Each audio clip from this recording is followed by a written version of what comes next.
हर घंटी जिन्होंने किया था राष्ट्र का जयगान, हर घंटी जिन्होंने किया था राष्ट्र का जयगान, जानते भी प्रिय उन्हें था हिंद का सम्मान। हे नमन सत्सद नमन को नमन 100 बार देश के सम्मान, मैं जो हो गए बलिदान। Good morning. तो ચાલો આપણે સ્વતંત્રતા દિવસને આનંદ અને આદર સાથે ઉજવીએ। ચાલો આપણે ધ્વજ લહેરાવીએ, આપણે ગીતો ગાઈએ અને એવા શહીદોને યાદ કરીએ જેમણે આપણો દિવસ શક્ય બનાવ્યો હોય। દરેકને સ્વતંત્ર દિવસની શુભેચ્છાઓ સાથે જય હિન્દ। નાના બાળકો તરીકે આપણે સ્વતંત્રતા વિશે બધું જ સમજી શકતા નથી, પરંતુ આપણે જાણીએ છીએ કે ખરેખર મહત્વપૂર્ણ અને મૂલ્યવાન છે। અમે સારા અને જવાબદાર નાગરિક બનવાનું વચન આપીએ છીએ, આપણા દેશને પ્રેમ કરીએ છીએ અને તેની સંભાળ રાખીશું અને જ્યારે આપણે મોટા થઈશું ત્યારે તેને બધું સારું બનાવીશું। ન પૂછો જમાને કો ક્યાં હમારી કહાની હૈ, न पूछो जमाने को क्या हमारी कहानी है, हमारी पहचान तो सिर्फ ये है कि हम सिर्फ हिंदुस्तानी है। આવી જ રીતે ધોરણ 1 ની વિદ્યાર્થીની 15 ઓગસ્ટ વિશે ચોવટિયા મૈત્રી બાવળિયા જસ્મીન સાપરા દિવ્યા ચોવટિયા મૈત્રી 15 ઓગસ્ટ વિશે સ્પીચ રજૂ કરશે।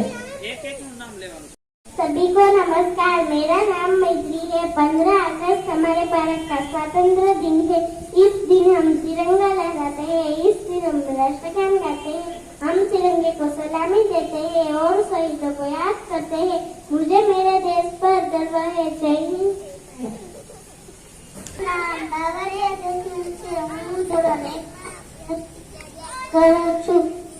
હું ધોરણ 1 માં અભ્યાસ કરું છું। 15મી ઓગસ્ટમાં આખો દેશ આઝાદ થયો હતો।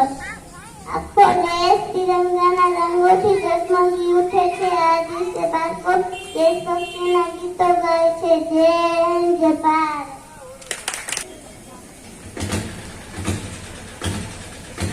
નમસ્તે, મારું નામ સાપરા દિવ્યા છે। 15મી ઓગસ્ટ આપણો રાષ્ટ્રીય તહેવાર છે। આ દિવસે રાષ્ટ્રીય ગીતનું આ દિવસે 15મી ઓગસ્ટના દિવસે ધ્વજવંદન કરવામાં આવે છે। આ દિવસે રાષ્ટ્રીય ગીતનું ગાન કરવામાં આવે છે। 15મી ઓગસ્ટના દિવસે ધ્વજવંદન કરવામાં આવે છે। આ દિવસે ભારતના વડાપ્રધાન દિલ્હીના લાલ કિલ્લા પર રાષ્ટ્રીય ધ્વજ ફરકાવે છે। જય હિન્દ। हमारे राष्ट्रीय ध्वज केसरिया रंग देश की ताकत और साहस को दर्शाता है, वही सफेद रंग धर्म चक्र के साथ शांति और सच्चाई को दर्शाता है और हरा रंग भूमि की उर्वरता, विकास और शुद्धता को दर्शाता है। तो આવી જ રીતે ધોરણ 2 ની વિદ્યાર્થીની માલકિયા નેન્સી તિરંગાનું મહત્વ સમજાવશે।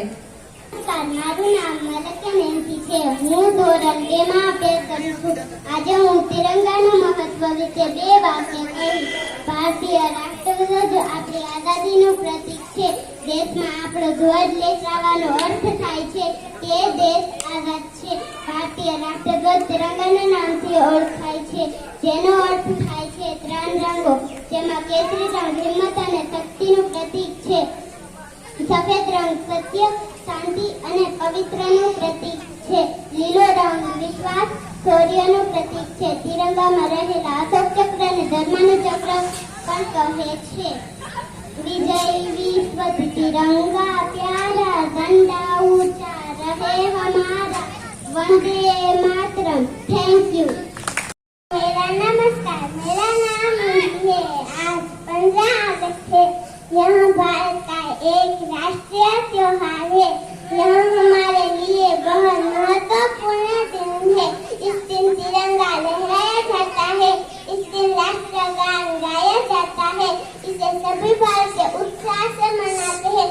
यह हमें एकता की शक्ति सिखाता है। जय हिंद। હું ધોરણ 2 માં અભ્યાસ કરું છું। 15મી ઓગસ્ટ આપણો રાષ્ટ્રીય તહેવાર છે। 15મી ઓગસ્ટ 1947 પછી ભારત દેશની આઝાદી મળી। બધા ભારતીયો દેશના સન્માનમાં ત્રિરંગાને સલામી આપે છે। સરદાર પટેલ, ભગતસિંહ, ગાંધીજી જેવા દેશના નેતાઓએ પોતાનું જીવન દેશની સેવા માટે અર્પણ દીધું. Thank you. નમસ્કાર, મારું નામ જાપડાયાવી છે. હું ધોરણ 2 માં અભ્યાસ કરું છું. 15મી ઓગસ્ટ આપણો રાષ્ટ્રીય તહેવાર છે. 15મી ઓગસ્ટ ઈસવીસન 1947ના રોજ ભારત દેશ આઝાદી મળી. ભારતને આઝાદી અપાવવા માટે ગાંધીજીએ સત્યાગ્રહની લડત શરૂ કરી. 15મી ઓગસ્ટ ભારતના લોકો માટે આનંદ અને ગૌરવનો દિવસ છે. ભારત માતા કી જય.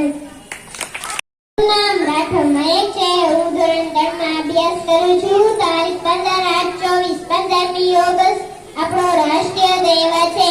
તે આપણો સ્વાતંત્ર્ય દિવસ છે. 15મી ઓગસ્ટના દિવસે બધી શાળાઓ ધ્વજવંદન કરવામાં આવે છે. આ દિવસે રાષ્ટ્રગીતનું ગાન કરવામાં આવે છે. Thank you. મારું નામ ડાભી માનસી છે. હું ધોરણ 3 માં અભ્યાસ કરું છું. તારીખ 15/8/24 વાર ગુરુવાર 15મી ઓગસ્ટ એ આપણો રાષ્ટ્રીય તહેવાર છે. તે આપણો સ્વાતંત્ર્ય દિવસ છે. દિલ્હીમાં લાલ કિલ્લા પર વડાપ્રધાન રાષ્ટ્રીય ધ્વજ ફરકાવે છે. ટીવી ઉપર આખો દિવસ દેશભક્તિ ગીતો અને નાટકો પ્રસારિત થતા રહે છે. ભારત માતા કી જય. મારું નામ ડાભી નેન્સી છે. હું ધોરણ 3 માં અભ્યાસ કરું છું. તારીખ 15/8/24 15મી ઓગસ્ટના એક આપણો દેશનો રાષ્ટ્રીય તહેવાર છે. તે આપણો સ્વાતંત્ર્ય દિવસ છે. આ દિવસે આપણને આઝાદી મળી હતી. આપણા દેશના અંકો રાજ્ય કરતા હતા. ગાંધીજીના પ્રણયથી બધા એકને અંગ્રેજો આંખીને ઢાંકી કાઢતા હતા. ત્યારથી જ આપણે આ તહેવાર ઉજવીએ છીએ. Thank you. મારું નામ સોરાણી દયા છે. હું ધોરણ 3 માં અભ્યાસ કરું છું. તારીખ 15/8/24 15મી ઓગસ્ટે આપણો રાષ્ટ્રીય તહેવાર છે. તે આપણો સ્વાતંત્ર્ય દિવસ છે. આખો દેશ તિરંગાના રંગોથી ઝગમગી ઉઠે છે. આ દિવસે બાળકો દેશભક્તિના ગીતો ગાય છે. સરદાર પટેલ, ભગતસિંહ, ગાંધીજી વગેરે દેશ નેતાઓએ પોતાનું જીવન દેશની સેવા માટે અર્પણ કરી દીધું. આ દિવસે ભારતના વડાપ્રધાન દિલ્હીના લાલ કિલ્લા પરથી રાષ્ટ્રધ્વજ ફરકાવે છે. Thank you.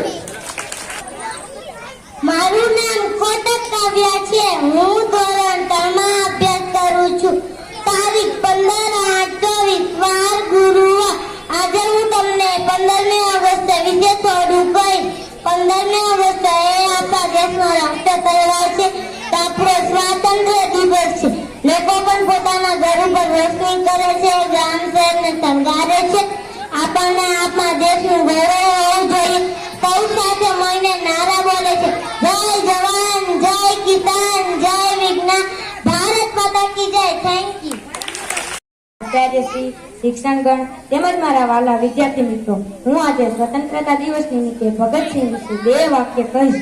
ભગતસિંહ કે જેમનું નામ લેતા જ આપણી અંદર એક પ્રકારનું જુનૂન આવી જાય છે અને એક સાચા દેશભક્તની છબી આપણી સામે આવી જાય છે. તેઓ માત્ર 23 વર્ષની ઉંમરમાં જ શહીદ થઈ ગયા હતા અને આટલી નાની ઉંમરમાં પણ તેઓએ દેશ માટે ઘણું બધું કર્યું હતું, જેને આપણે સદીઓ સુધી ભૂલી શકીએ તેમ નથી. ભગતસિંહનો જન્મ 1907માં 28 સપ્ટેમ્બરે લહેમપુરના બંગા નામના ગામમાં થયો હતો. તેમની માતાનું નામ વિજયવતી અને પિતાનું નામ સરદાર કિશનસિંહ હતું. ભગતસિંહ નાનપણથી જ દેશભક્તિના વાતાવરણમાં જન્મ્યા હતા, પરંતુ કરતાસિંહના મૃત્યુની તેઓના મગજ પર ખૂબ જ ઊંડી અસર થઈ હતી. તેઓને જેઓ તેમના પોતાના આદર્શ માનતા હતા, તેમને મનમાં નિશ્ચય કર્યો હતો કે ગમે તે થાય, પરંતુ તેઓ અંગ્રેજોને ભારતમાંથી ભગાવીને જશે. તેના માટે તેઓ પોતાની કુરબાની આપવા માટે પણ તૈયાર થઈ ગયા હતા. ભગતસિંહ જેવા શહીદ વીરોના કારણે આપણને આઝાદી મળી હતી અને આવા જવાનોના કારણે આપણો દેશ સુરક્ષિત છે અને આપણે શાંતિથી રહી શકીએ છીએ. આવા જવાનો ધન્ય છે. તેમની જનતાઓને વંદે માતરમ અસ્તુ. वैसे इस दिन 1869 वर्षे प्यारा सबसे न्यारा दिन तो આવી જ એક ગાંધીજીને સ્પીચ લઈને આવે છે ધોરણ 6 ની વિદ્યાર્થીની ચાપડા સેજલ. નમસ્તે, મારું નામ ઝાપડા સેજલ છે. હું ધોરણ 6 માં અભ્યાસ કરું છું. હું આજે ગાંધીજી વિશે થોડું કહીશ, તો ધ્યાનથી સાંભળો. દુનિયાભરમાં ગાંધી આદર્શ મનાય છે. ઘટના દિલ્હી કોમી તોફાનોની હોય, મણિપુરની હોય, રેલવામાં પોલીસે કરેલી હત્યાઓની હોય કે હરિયાણામાં ધાર્મિક યાત્રા પર હુમલાની હોય, આ બધું જોતા લાગે છે કે આપણે ગાંધીજીને સાચી રીતે સમજ્યા જ નથી.